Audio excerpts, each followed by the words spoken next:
सूजी का ये केक सिर्फ मज़ेदार नहीं बल्कि फ़ायदेमंद भी है। सूजी हल्की होने के साथ साथ फाइबर से भी भरपूर होती है जो कि हमारे हाज़मे के लिए बहुत मुफीद है। बच्चों के लिए भी ये बहुत हेल्दी है। ये बिना अंडे और बिना ओवन के भी इतना अच्छा रेडी हो जाएगा। छोटी सी वीडियो है, लास्ट तक देखिएगा।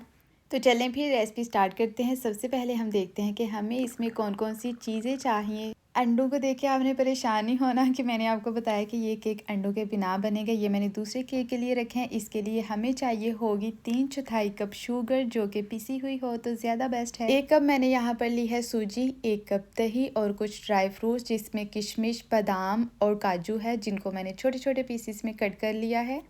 बेकिंग पाउडर, कुछ लोग बेकिंग सोडा भी यूज़ करते हैं लेकिन मैं हमेशा से बेकिंग पाउडर के साथ ही सिर्फ केक बनाती हूँ, बहुत अच्छा बनता है। और हम यूज़ करेंगे यहाँ पर खुशबू के लिए वनीला एसेंस जो कि ऑप्शनल है, आप यूज़ करें या ना। सबसे पहले एक हम लेंगे बड़ा सा बाउल, उसके अंदर सूजी और दही को डाल के इनको अच्छे से मिक्स करेंगे। मिक्स आपने इन दोनों को बहुत अच्छे से करना है।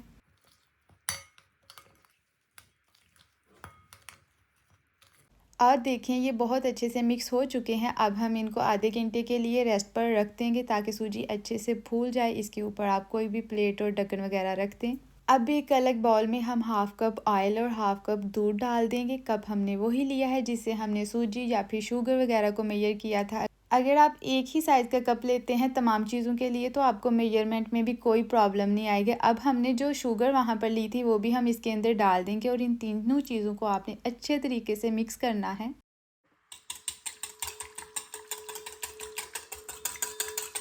अब इस लिक्विड में हम डाल देंगे 1 टेबलस्पून बेकिंग पाउडर और थोड़ा सा हम यूज़ करेंगे वनीला एसेंस। और बाकी जो हमने ड्राई फ्रूट्स कट करके रखे थे वो भी हम इसी लिक्विड में ऐड करेंगे और इनको अच्छे से मिक्स करेंगे।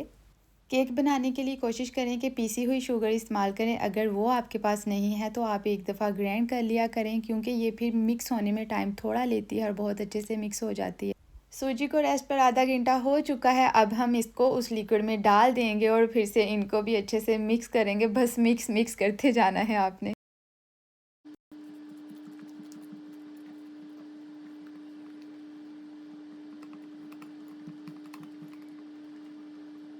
हैंड मिक्सचर से ही हमारे तमाम के तमाम इंग्रेडिएंट्स बहुत अच्छे से मिक्स हो चुके हैं। ये आपको जो गुठलियाँ नज़र आ रही हैं ये सूजी की नहीं बल्कि ये वो ड्राई फ्रूट्स हैं जो कि हमने इसके अंदर यूज़ किए थे।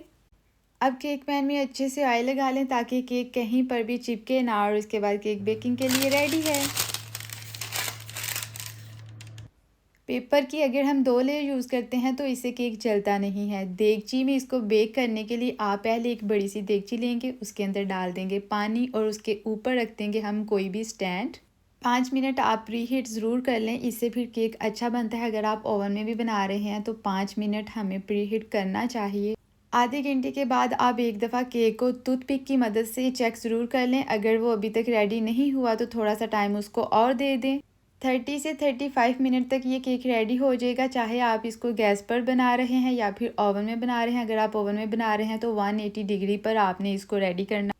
इंजॉय करें हेल्दी केक। ये मैदे की निस्बत जल्दी हज़म होने वाला केक है। इसी तरह की मज़ीद रेसिपीज़ देखने के लिए मेरे चैनल को सब्सक्राइब करना, वीडियो को लाइक करना और प्यारा सा कमेंट करना मत भूलिएगा। अल्लाह हाफिज़।